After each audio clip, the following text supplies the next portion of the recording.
Might be out. No, just drop short. Rangpur রাইডার্সের 7-7 এবারের বিপিএলে এই দলটাকে থামানো দায় কে বলবে? রংপুর রাইডার্স জিএসএলটা শেষ করেছে যেখানে বিপিএলটা শুরু করেছে ঠিক সেখান থেকেই এই দলটাকে থামানো দায় যেটা বারবার বলাতে তারাই বাধ্য করছে। শুরুতে 186 রান করেছিল 5 উইকেটে, তৌফিক খানের ব্যাটে 36, টেইলর 13, সাইফ 7 রান করে ফিরেছেন বটে, তবে ইফতিকার 36 বলে 43 আর খুশদিল এই ম্যাচের জয়ের নায়ক অনেকটাই তিনি। 35 বলে 73 রান, 6টা ছক্কা 4টা 4, তার ব্যাটে ব্যাটিং স্ট্রাইক রেট 208। তবে যা করার করে দিয়েছে যেন বোলাররাই। একটা সময় মনে হচ্ছিল খুলনা জিতে যাবে, তবে রংপুরের বোলারদের বিশেষ করে শেখ মেহেদী 4 ওভারে 27 রান দিয়ে 2টো উইকেট, সাইফুদ্দিন শেষ ওভারটা দারুণ করেছেন 3 ওভারে 28 রান, খরচাদার নামের সঙ্গে 2টো উইকেট, আকিব জাভেদ 3টা উইকেট নিয়েছেন, রেজাউর রহমান রাজা নিজের ঘরের মাঠে রংপুরের হয়ে 2 ওভারে 24টা রান দিয়েছেন, নাহিদ রানা আজকে একটু খরচে ছিলেন 3 ওভারে 37 রান, খুশদিল 2 ওভার 18, ইফতিকার 2 ওভারে 14 রান। তবে পয়েন্ট টেবিলের যে অবস্থা তাতে রংপুরকে থামাইকে সব কটা ম্যাচ এখন পর্যন্ত তারা জিতেছে, সেটাই বোধ করি দলটার সবচেয়ে বড় পাওয়ার একটা হবে।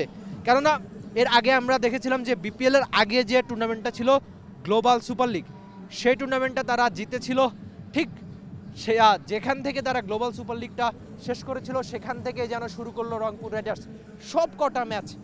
যখন মনে হচ্ছিল যে অপোনেন্ট বুঝে জিতে যাবে, খুলনা যেমন আজকে হচ্ছিল, একটা পর্যায়ে মনে হচ্ছিল তাদের ম্যাচটা খুব সহজ করেই তারা জিতবে, কিন্তু সেই জায়গা থেকে কি দারুণ কামব্যাক করলো রংপুর রাইডার্স। এই দলটাকে এবারে টুর্নামেন্টে থামাবে কে, সেটাই এখন বড় প্রশ্ন।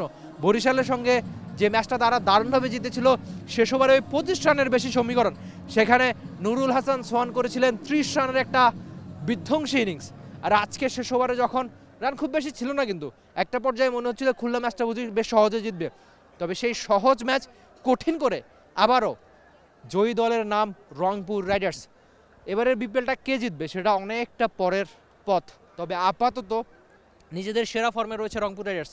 দলটা যে দারুণ ক্রিকেটটা খেলছে, কখনো তাদের ব্যাটাররা জিতাচ্ছে যেটা নুরুল হাসান সোহান করে দেখিয়েছেন, কখনো তাদের বোলাররা করে দেখাচ্ছে যেটা সাইফুদ্দিন করেছেন। নিশ্চয়ই এবারের বিপিএলটা আপাতত সিলেট পর্ব শেষ। ঢাকাতে এর আগে আমরা দেখেছি রংপুর রাইডার্স দারুণ ক্রিকেট খেলেছে, সিলেটেও একই রকম কাজটা করেছে, তারা এখন পর্যন্ত সবগুলো ম্যাচে অপরাজিত। ঢাকা পর্ব শেষ, সিলেট পর্ব শেষ, আপাতত চট্টগ্রামের অপেক্ষা দারুণ সব ম্যাচ নিশ্চয়ই আপনি দেখতে পাবেন দেশের একমাত্র স্পোর্টস চ্যানেল টি স্পোর্টসেই। Rifat Emil, T Sports. Bangladesh premier league 2025, 7টি দলের জমজমাট লড়াইয়ের মাধ্যমে পুরো দেশ দেখতে চোখ রাখুন টি স্পোর্টস নেটওয়ার্কে।